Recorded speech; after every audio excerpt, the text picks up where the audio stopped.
مادر جون، این طلاها رو بگیریم. دخترم خدا شاهده که با چه بیچارگی اینا رو ازت خواستم عزیزم. میدونم، نگران نباشین. فقط یکم تعمیر لازم داره.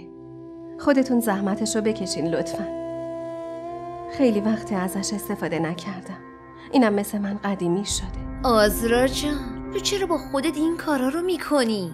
حالا شاهمیر ازدواج کرده که کرده باشه. عروس این خونه همیشه تویی و منام اومدنش توی این خونه قدیقنه.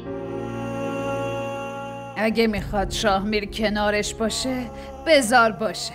ما هم ببینیم که تا کی ازمون دورش میکنه. در هر صورت که مال من نمیشه.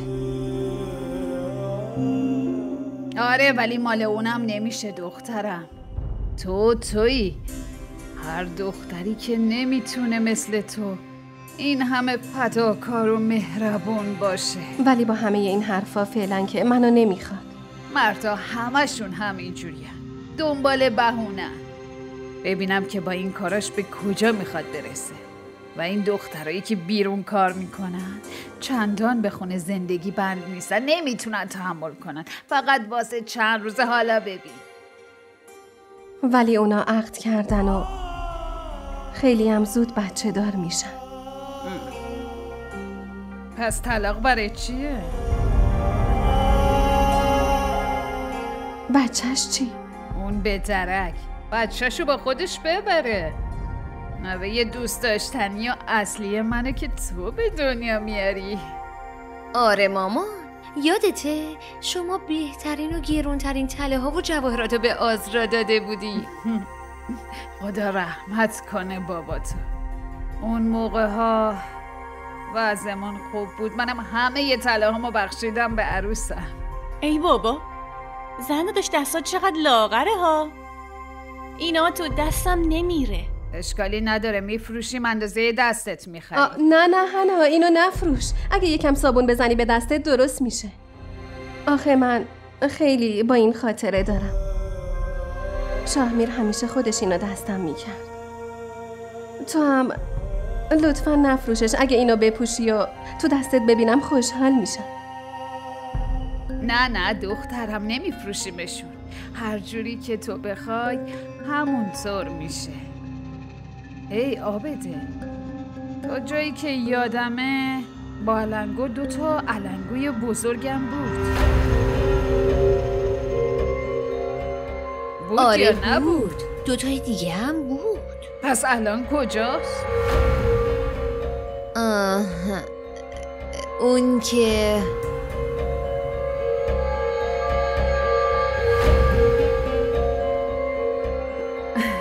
عجب، بدون اونا که علنگوها قشنگ دیده نمیشن. باید کنار هم باشن. آره منم همینو میگفتم.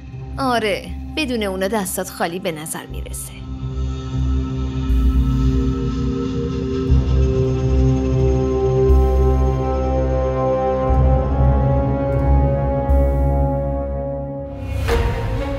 سلام مامان. علیک سلام.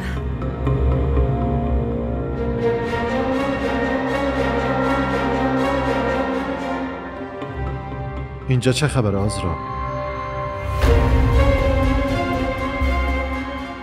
هیچی داداش شاهنواز، مسائل زنونه است. چه جور مسائلی؟ اینا حقته و تو صاحبشی. ثروت خودتو به یکی دیگه بدی عین حماقته. پسرم مگه میخوایم دزدی کنیم؟ مامان آخه دارین چی کار میکنی؟ چی کار کردم؟ منظورت چیه؟ با رضایت خودش داده به ما، به زور که ازش نگرفتیم. طله هاشو پس بدین. نه داداش شاهنواز، با رضایت خودم اینا رو میدم. الان دیگه بهشون نیازی ندارم. آره با رضایتش داده. طله هاشو پس بده. خجالت نمیکشی طله های زن داداشتو میگیری و خودت میپوشی؟ ولی هنوز براش طلا نگرفتیم. پس طله های خودتو بده. خواهر تو هم که هست. آره مامان.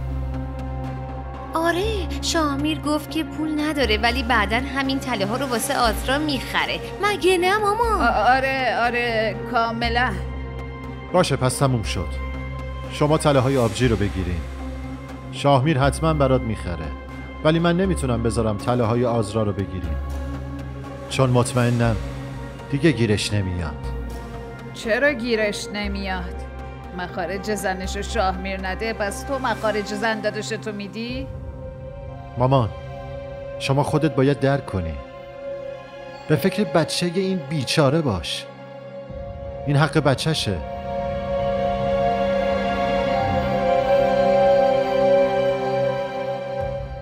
در ضمن دیگه این کار احمقانه رو نکن. تو این خونه همه به فکر خودشونن به جز تو.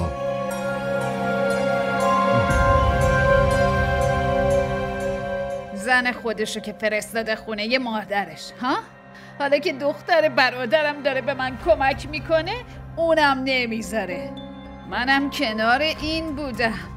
همه مردم دیدن که صفیه چطور نذاش خونه ی عروسش خراب بشه. مگه من دشمنشم آخه؟ باشه، پس منم میرم خونه مونا میمونم.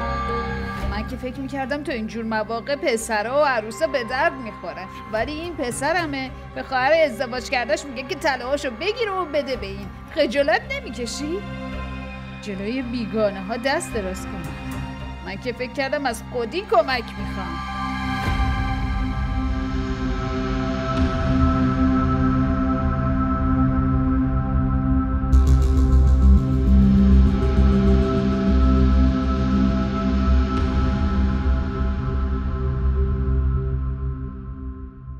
مادر جون لطفاً اینا رو بگیرین، کسی متوجه نمیشه.